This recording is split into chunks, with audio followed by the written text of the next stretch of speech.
Hey y'all, how's it going? Well, I don't know if y'all are aware of the existential threat to humanity by AI, but we've got a serious issue, and that's where I'm going to go next with the next book. We've got data centers, we've got AI taking over jobs, controlling human movement, collecting data. I mean, there's threats coming from all different angles. But we're going to talk a little deeper about this, or discuss it a little deeper, because AGI and ASI, which is artificial general intelligence and artificial superintelligence, are the real threats. We really don't want it to get there. We may already be at AGI level, but we got to become aware of this. We got to stop any further developments, because this could actually mean the end of humanity. So let's jump into that. The book that I'm going to read today is called If Anyone Builds It, Everyone Dies, by Eliezer, Yudkowsky, and Nate Soares. So I'm going to just go ahead and jump in. Thanks for being there. Introduction. Hard calls and easy calls. Mitigating the risk of extinction from AI should be a global priority alongside other societal scale risks such as pandemics and nuclear war. In early 2023, hundreds of artificial intelligence scientists signed an open letter consisting of that one sentence. These signatories included some of the most decorated researchers in the field. Among them were Nobel laureate Geoffrey Hinton and Yoshua Bengio, who shared the Turing Award for inventing deep learning. We, Eliezer Yudkowsky and Nate Soares, also signed the letter, though we considered it a severe understatement. It wasn't the AIs of 2023 that worried us or the other signatories, nor are we worried about the AIs that exist as we write this in early 2025. Today's AIs still feel shallow in some deep sense that's hard to describe. They have limitations such as an inability to form new long-term memories. These shortcomings have been enough to prevent those AIs from doing substantial scientific research or replacing all that many human jobs. Our concern is for what comes after. Machine intelligence that is genuinely smart, smarter than any living human, smarter than humanity collectively. We're concerned about AI that surpasses the human ability to think, and to generalize from experience, and to solve scientific puzzles and invent new technologies, and to plan and strategize and plot, and to reflect on and improve itself. We might call AI like that artificial superintelligence, ASI, once it exceeds every human at almost every mental task. AI isn't there yet, but AIs are smarter today than they were in 2023, and much smarter than they were in 2019. AI research has yielded jump after jump after jump in AI capability in 2012 and 2016 and 2020 and 2022 and 2024. So there's notes at the bottom here. In 2012, AlexNet cracked open the problem of recognizing objects and images. AlphaGo beat the top human Go player in 2016. The purely predictive language model GPT-3 was released in 2020. The widely useful ChatGPT arrived in 2022.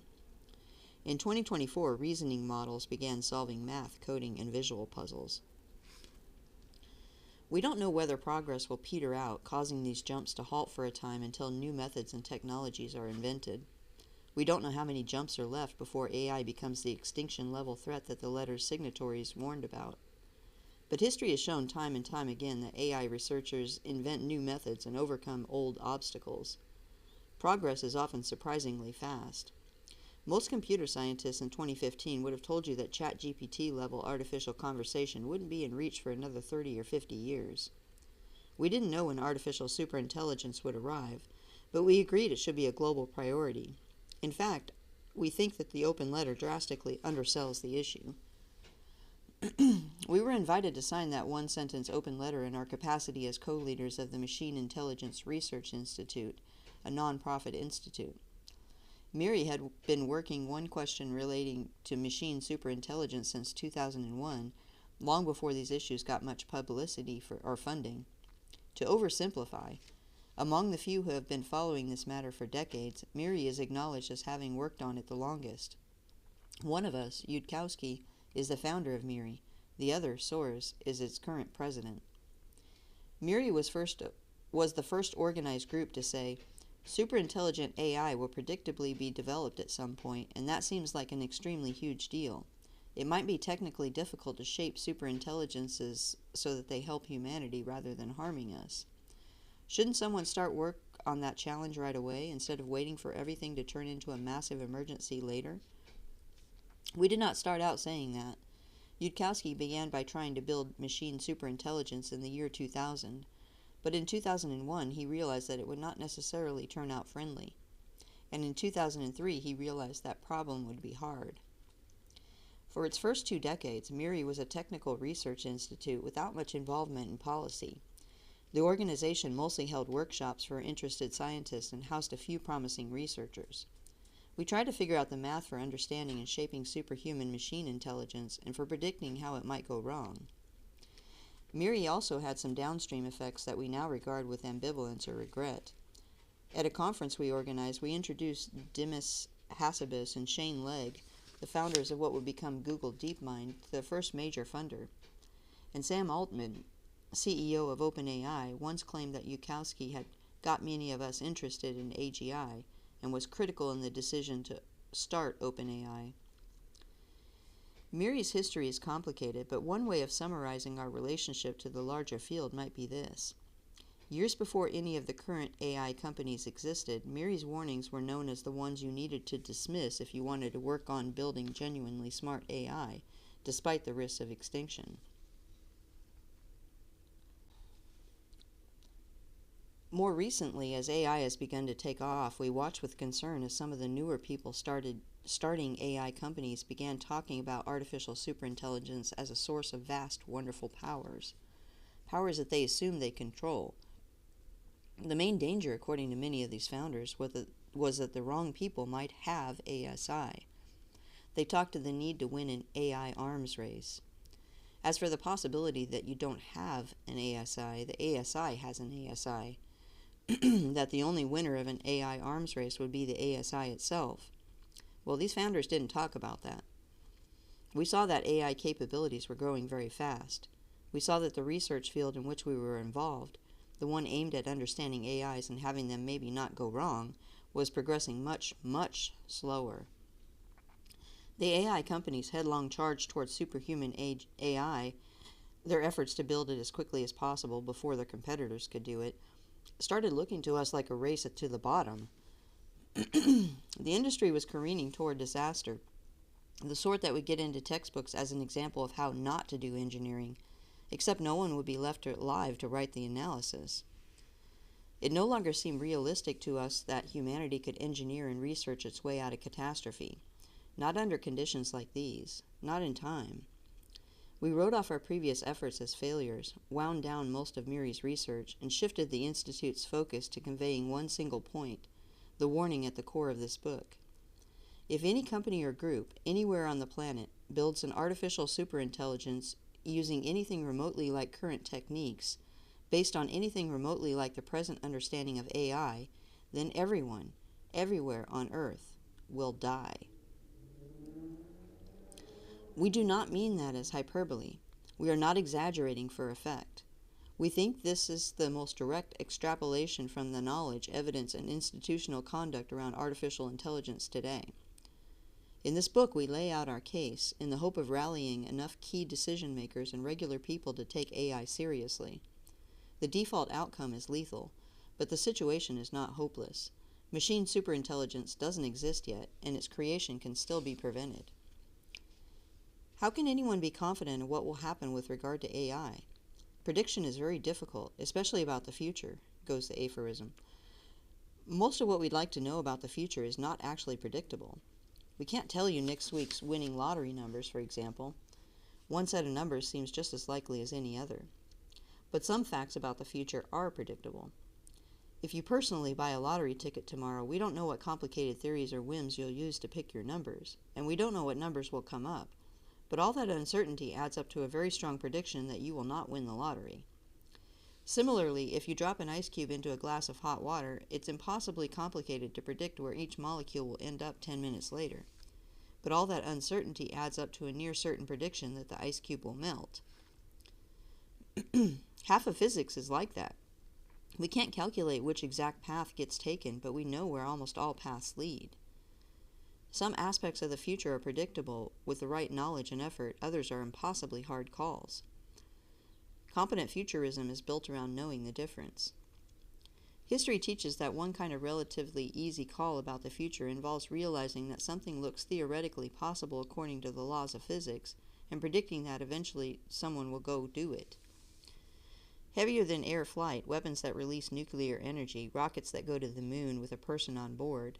These events were called in advance, and for the right reasons, despite pushback from skeptics who sagely observed that these things hadn't yet happened and therefore probably never would. Yeah, that whole moon flight thing's debatable, isn't it? Where was I? People who strapped wings to their arms and jumped off hills looked all sorts of foolish and were mocked by their contemporaries, and in fact hurt themselves and failed, but that didn't stop the Wright brothers from figuring out how to fly.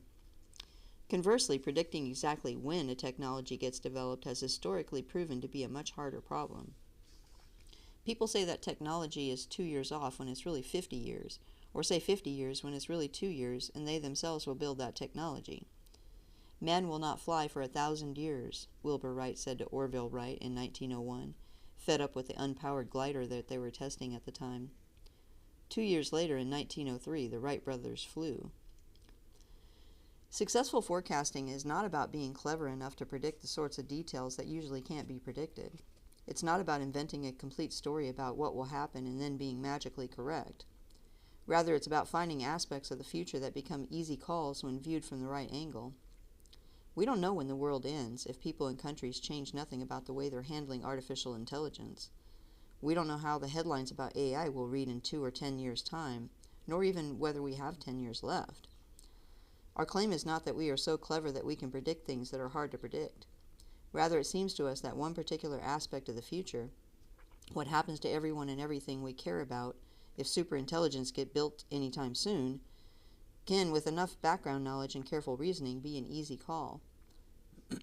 Humanity's extinction by superhuman AI might not seem like an easy call at first glance, but that's what the rest of this book is for.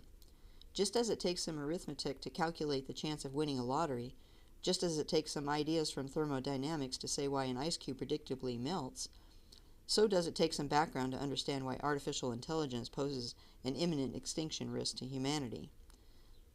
Once these foundations are in place, though, predicting the outcome of our present trajectory starts to look grimly, horribly straightforward. Even in the face of superhuman machine intelligence, it can be tempting to imagine that the world will keep looking the way it has over the last few decades of our relatively short lives. It is true, but hard to remember, that there was a time as real as our own time, just a few short centuries ago, when civilization was radically different. Or millennia ago, when there was no civilization to speak of. Or 1,000,000 years ago, when there were no humans. Or 1,000,000,000 years ago, when multicellular colonies had no specialized cells. Adopting a historical perspective can help us appreciate what is so hard to see from the perspective of our own short lifespans. Nature permits disruption. Nature permits calamity. Nature permits the world to never be the same again. Once upon a time, 2.5 billion years ago, an event occurred that biologists called the oxygen catastrophe. A new life form learned to use the energy of sunlight to strip valuable carbon out of the air. That life form exhaled a dangerously toxic reactive chemical as waste, poisonous to most existing life, a chemical we now call oxygen. It began to build up in the atmosphere. Most life, including most of the bacteria exhaling that oxygen, could not handle its reactivity and died. A lucky few lines of cells adapted and eventually evolved into organisms that use oxygen as fuel. But things never went back to the old normal. The world was never the same again. Once upon a time, the continents were barren rock. Then in the blink of an evolutionary eye, they were carpeted in vegetation. Soon after, forests were teeming with life. The world was never the same again. Once upon a time, some humans domesticated wheat and barley. In a tinier fraction of an evolutionary eye blink, they started building civilizations. The world was never the same again. Once upon a time in the 1930s, there were warning signs that certain families would no longer be safe in Germany. A few left early. Most stayed. Then the Nazi government revoked their citizenship and their passports and made future escape much harder. A few years after that, German Jews in Romani and others were rounded up and sent to extermination camps. The survivors' accounts say that many of these families had stayed, not because they hadn't seen warning signs, but because they had believed life would go back to normal before matters went too far. Once upon a time, humanity was on the brink of creating artificial superintelligence. Normality always ends. This is not to say that it's inevitably replaced by something worse. Sometimes it is, and sometimes it isn't, and sometimes it depends on how we act. But clinging to the hope that nothing too bad will be allowed to happen does not usually help. Humans have an ability to steer the future using our intelligence, but that ability only works if we use it. If we do the things we have to do when we need to do them. Intelligence has no power apart from that. It works by changing our actions, not at all. The months and years ahead will be a life or death test for all humanity. With this book, we hope to inspire individuals and countries to rise to the occasion. In the chapters that follow, we will outline the science behind our concern, discuss the perverse incentives at play in today's AI industry, and explain why the situation is even more dire than it seems. We will critique modern machine learning in simple language, and we will describe how and why current methods are utterly inadequate for making AIs that improve the world rather than ending it. In part 1 of this book, we lay out the problem, answering questions such as, what is intelligence? How are modern AIs produced, and why are they so hard to understand? Can AIs have wants? Will they? If so, what will they want? And why would they want to kill us? How would they kill us? We ultimately predict AIs that will not hate us, but that have weird, strange, alien preferences that they pursue to the point of human extinction.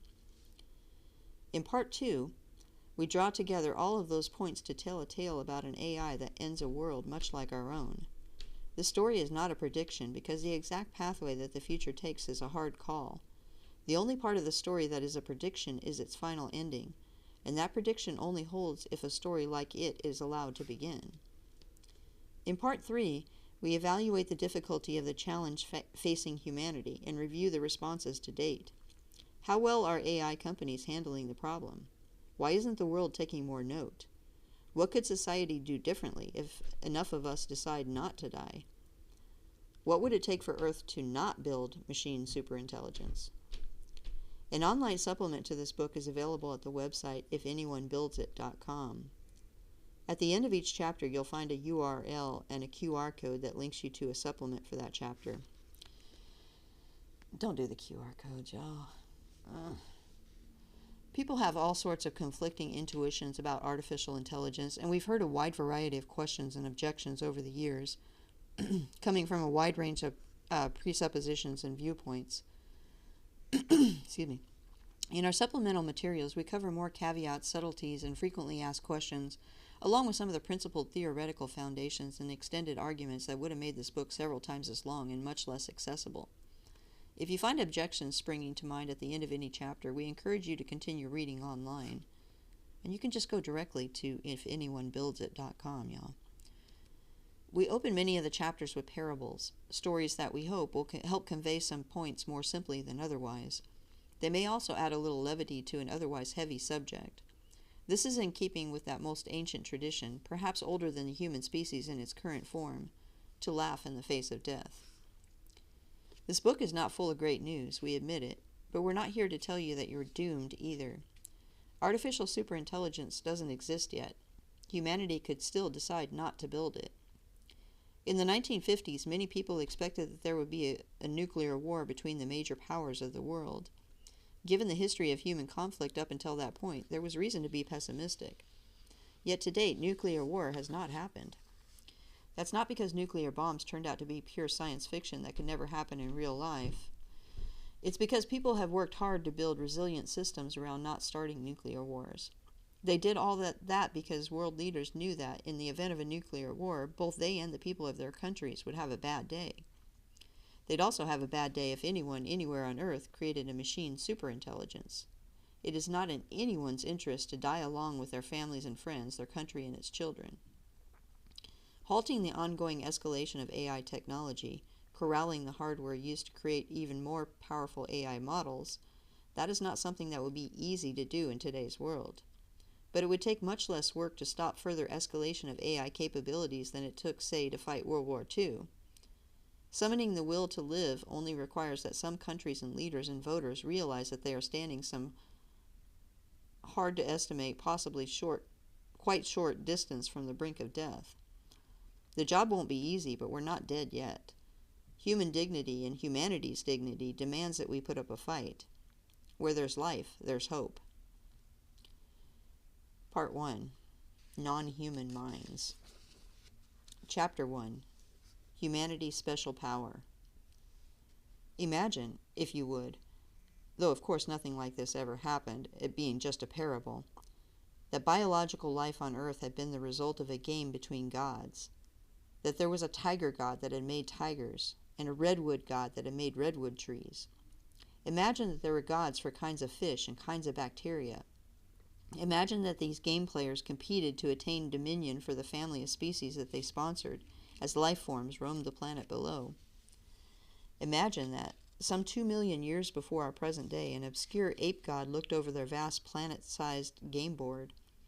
"It's going to take me a few more moves," said the hominid god, "but I think I've got this game in the bag." There was a confused silence as many gods looked over the game board trying to see what they had missed. The scorpion god said, "How? Your hominid family has no armor, no claws, no poison." "Their brain," said the hominid god. "I infect them and they die," said the smallpox god. "For now," said the hominid god, "your end will come quickly, smallpox, once their brains learn how to fight you." "They don't even have the largest brains around," said the whale god. "It's not all about size," said the hominid god. "The design of their brain has something to do with it too. Give it 2 million years and they will walk upon their planet's moon." "I am really not seeing where the rocket fuel gets produced inside this creature's metabolism," said the redwood god. "You can't just think your way into orbit. At some point your species needs to evolve metabolisms that purify rocket fuel, and also become quite large, ideally tall and narrow, with a hard outer shell so it doesn't puff up and die in the vacuum of space. No matter how hard your ape thinks, it will just be stuck on the ground, thinking very hard." "Some of us have been playing this game for billions of years," a bacteria god said with a sideways look at the hominid god. "Brains have not been that much of an advantage up until now." "And yet," said the hominid god. "Here's the history of our species as it actually happened.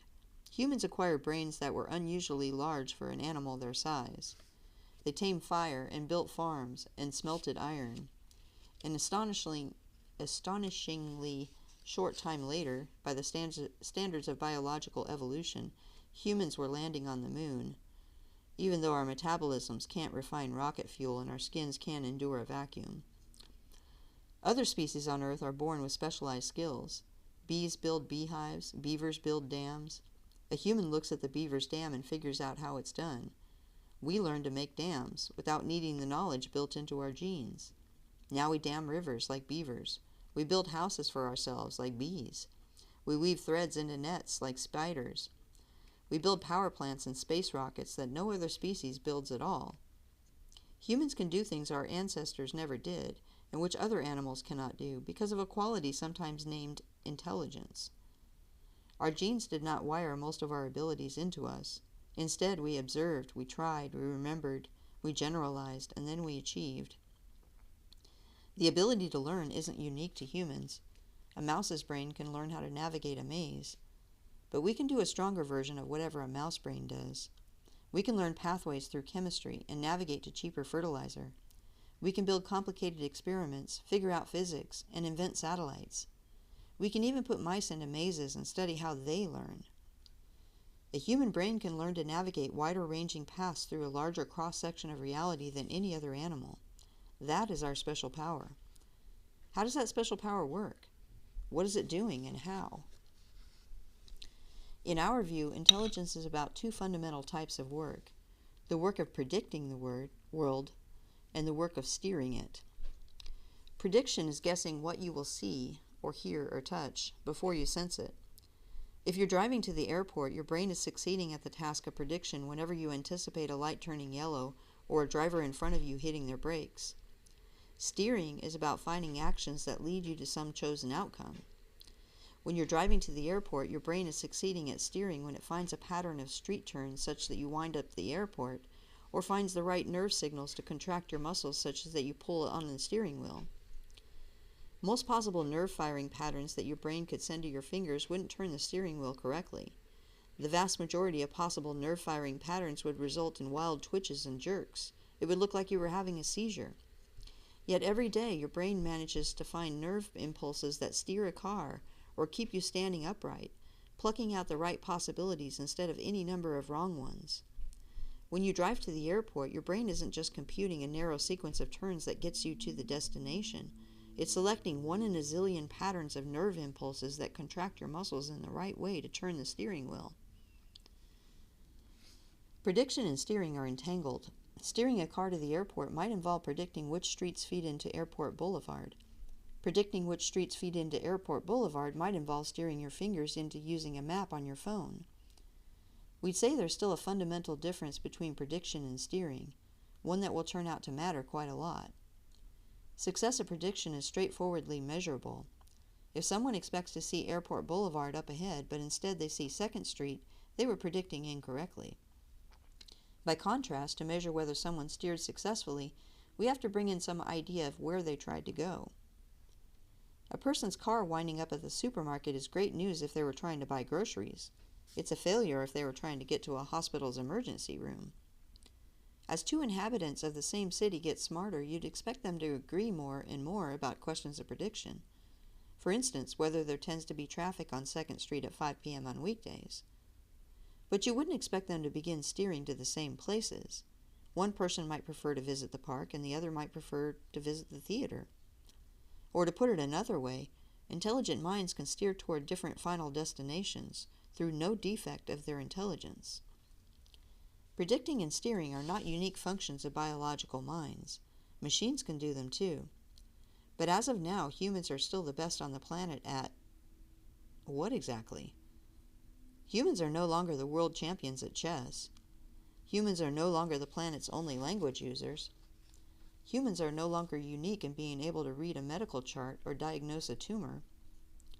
Humans are still the champions at something deeper, but that special something now takes more work to describe than it once did. It seems to us that humans still have the edge in something we might call generality. Meaning what exactly? We'd say an intelligence is more general when it can predict and steer across a broader array of domains. Humans aren't necessarily the best at everything. Maybe an octopus's brain is better at controlling 8 arms. But in some broader sense, it seems obvious that humans are more general thinkers than octopuses. We have wider domains in which we can predict and steer successfully. Some AIs are smarter than us in narrow domains. In 1997, IBM's Deep Blue supercomputer became the first machine to beat a human world champion in a chess match. Deep Blue was very adept at predicting and steering when it came to chess. But Deep Blue could not predict how to get to the grocery store and buy milk, let alone steer a car there. Minds can be more or less adept in different domains of predicting and steering. Newer AIs are much more general in their abilities. You can ask an OpenAI model called O1 what temperature the Earth would be if the sun's light changed to infrared, and O1 will figure out the answer by doing physics calculations. You can then ask whether humanity could grow food in that new world, and O1 will answer from its knowledge of plant biology. It doesn't switch between two different databases under the hood, it just knows about both physics and biology. OpenAI's O1 knows that there's a whole world out there and is able to reason about it. Deep Blue had no idea. It took decades for AI to get that far. Even so, in some sense, the general reasoning abilities of O1 are not up to human standards. Humans are still on top when it comes to technology and science. The big breakthroughs are produced by human researchers, not AIs, yet. What's more, it still feels, at least to these two authors, like O1 is less intelligent than even the humans who don't make big scientific breakthroughs. It's increasingly hard to pin down exactly what it's missing, but we nevertheless have the sense that, although O1 knows and remembers more than any single human, it is still in some important sense shallow compared to human 12-year-old. That won't stay true forever.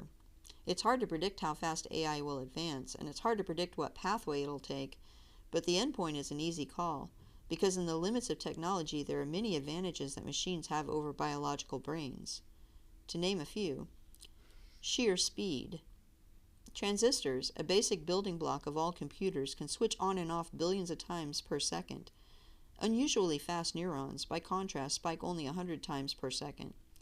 Even if it took 1,000 transistor operations to do the work of a single neural spike, and even if artificial intelligence was limited to modern hardware, that implies human quality thinking could be emulated 10,000 times faster on a machine, to say nothing of what an AI could do with improved algorithms and improved hardware. To a mind predicting and steering the world at least 10,000 times faster than any human can do, humans would appear little more than statues, acting so slowly as to speak about 1 word per hour. Wow. Copy and paste abilities. In the current world, it takes 20 years or longer to grow a single new human and transfer them into a tiny fraction of all human knowledge. And even then, we cannot transfer successful thinking skills wholesale between human minds. Albert Einstein's genius died with him. Artificial intelligences will eventually inhabit a different world, one where genius could be replicated on demand. Faster improvements. Scaling of human brains ran into a bottleneck at the point where baby heads started getting too large to fit through female hips. GPUs, specialized computer chips that are very efficient for running modern AIs, improve, and the algorithms running on these chips improve much, much faster than the human species can evolve larger hips. Larger memories. The human brain has around 100 billion neurons and 100 trillion synapses. In terms of storage space, this defeats most laptops.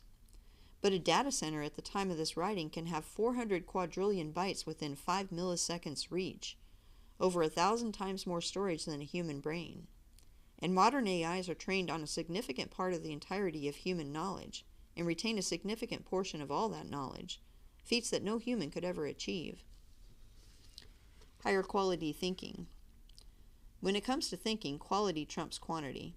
A human chess player can defeat any number of trained monkeys working together, but human brains aren't at the peak of thinking quality. There are many well-measured cases of how humans' minds fall prey to systematic errors. For example, motivated skepticism, the tendency to look for arguments against conclusions you don't like, but not against ones you do like. Imagine an AI that never did that. And despite our brains having 100 billion neurons, most humans struggle to multiply 3-digit numbers in their heads, which means we aren't using those neurons anywhere near as effectively as they could be used. It is as improbable that human thinking patterns mark the final limit of intelligent algorithms as it is that human neurons represent the limit of possible computing speeds. Self-experimentation and self-rewriting capabilities. AIs can make copies of their minds, perform experiments on them, and if needed, restore the originals from backups. AIs could graft new computational processes into their minds far more easily than humans can patch computers into biological neurons. AIs could try building slightly different versions of their own minds to see if they perform better. AIs could improve much more quickly than humans can. Ultra-fast minds that can do superhuman quality thinking at 10,000 times the speed, that do not age and die, that make copies of their most successful representatives, that have been refined by billions of trials into unhuman kinds of thinking that work tirelessly and generalize more accurately from less data, and that can turn all that intelligence to analyzing and understanding and ultimately improving themselves. These minds would exceed ours. The possibility of a machine intellect that manages to exceed human performance in all pragmatically important domains in which we operate has been called many things. We will describe it using the term superintelligence, meaning a mind much more capable than any human at almost every sort of steering and prediction problem, at least those problems where there is room to substantially improve over human performance. The laws of physics as we know them permit machines to exceed brains at prediction and steering, in theory. In practice, AI isn't there yet. But how long will it take before AIs have all the advantages we list above? We don't know. Pathways are harder to predict than endpoints. But AIs won't stay dumb forever. In 2021, the global public saw the fruits of a breakthrough in the algorithms behind what's now called generative art. These initial AIs had their limits. They had some trouble drawing fingers and produced images of people with impossible eldritch hands. Some people who reasoned too hastily said, "Look at how bad AIs are at drawing. Illustrators' jobs are safe." Others thought, "But AIs couldn't draw like this 5 years ago. What if AIs get better?" And the AIs got better.